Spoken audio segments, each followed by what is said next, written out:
मध्यमहेश्वर मंदिर पंच केदार मंदिरों में द्वितीय केदार के रूप में पूजा जाता है। इस मंदिर के निर्माण की कथा भी महाभारत काल से जुड़ी हुई है। ऐसा माना जाता है कि बाकी के पंच केदार मंदिरों के साथ साथ इस मंदिर का निर्माण भी महाभारत काल में पांडवों के द्वारा करवाया गया था। इसकी वजह से मध्यमहेश्वर मंदिर के निर्माण का इतिहास भी बाकी के पंच केदार मंदिरों से जुड़ा हुआ है। महाभारत के समय से जुड़ी हुई पौराणिक कथा के अनुसार महाभारत के युद्ध के समाप्त होने के बाद सभी पांडवों पर भ्रातृहत्या का पाप चढ़ गया था। इस वजह से भगवान शिव सभी पांडव भाइयों से बहुत नाराज हो गए थे। भ्रातृहत्या के पाप से मुक्ति पाने के लिए पांडवों के गुरु महर्षि व्यास ने सुझाव दिया कि सभी पांडव भाई किसी प्रकार भगवान शिव को प्रसन्न करके उनका आशीर्वाद प्राप्त कर ले तो उन्हें भ्रातृहत्या के पाप से मुक्ति मिल सकती है। महर्षि व्यास के द्वारा सुझाए गए सुझाव के अनुसार सभी पांडव भगवान शिव का आशीर्वाद प्राप्त करने के लिए रवाना हो गए। लेकिन भगवान शिव पांडवों से इतने ज्यादा नाराज थे कि वह उनसे बचने के लिए काशी, वर्तमान का बनारस माँ का में जाकर छुप गए। लेकिन पांडवों ने उनको काशी में पहचान लिया। पांडवों द्वारा पहचान लिए जाने की वजह से भगवान शिव ने एक बैल का रूप धारण किया और हिमालय की केदार पर्वत श्रृंखला में अवतरित हुए। लेकिन पांडव तो उनका पीछा करते करते यहाँ तक पहुँच गए थे। भगवान शिव को जब पता चला कि पांडव उनको खोजते हुए यहाँ तक आ पहुँचे हैं तो उन्होंने अपने को यहाँ से अंतर्ध्यान कर लिया। इस बार भगवान शिव ने पांडवों से बचने के लिए अपने शरीर को 5 अलग अलग हिस्सों में बांट लिया और हिमालय के 5 अलग अलग हिस्सों में दोबारा अवतरित हुए।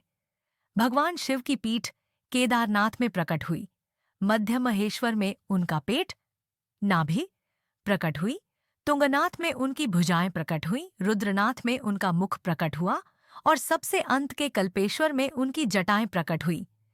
इस प्रकार भगवान शिव जिन जिन 5 स्थानों पर प्रकट हुए वह सभी स्थान आज पंच केदार के रूप में पूजे जाते हैं। लेकिन पांडव भी बड्डे हट्टी थे।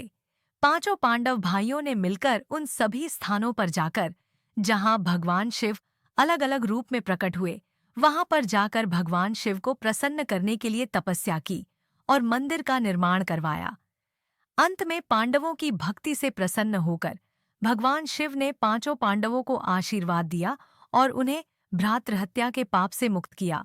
ऐसा माना जाता है कि महाभारत काल में घटित हुए इस ऐतिहासिक घटनाक्रम की वजह से भगवान शिव के पंच केदार मंदिर अस्तित्व में आए।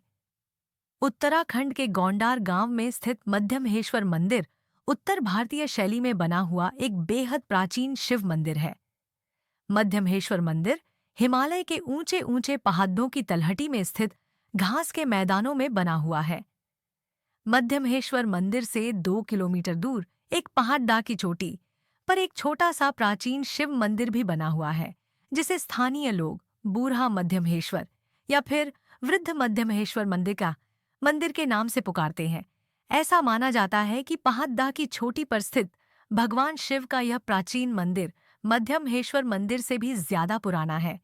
केदारनाथ मंदिर, तुंगनाथ महादेव और मध्यमहेश्वर मंदिर की बनावट और वास्तु शैली लगभग एक समान ही है। मध्यमहेश्वर मंदिर के गर्भगृह में भगवान शिव का काले पत्थर से बना हुआ शिवलिंग स्थापित किया गया है, जो कि भगवान शिव के पेट नाभि के समान प्रतीत होता है।